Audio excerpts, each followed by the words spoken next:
жағымда мен тренировка істеп алдым да, яқта душ жоқ, анеде су ракина, қолтығымды жуып, бетімді шашын жуамды, қолтығым бәрін сүртіп, сөйтіп әкем артынан келіп қолын жуып, беш қолын сүртейін дейді да, қолын сүртіп жатыр.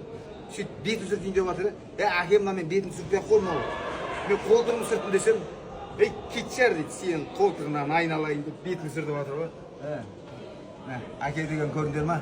Әке деген асқар тау. Бүгін әкеміз екеуміз Алматы қаласына келіп отырмыз. Әкелерін сыйлаңдар, құрметтеңдер.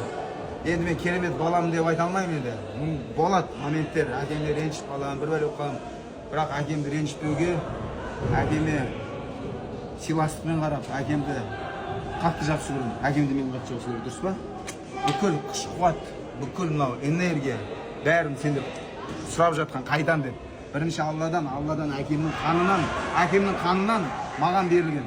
Мен әкеме тартқанмын. Әкем жас 60-та, Аллаға шүкір.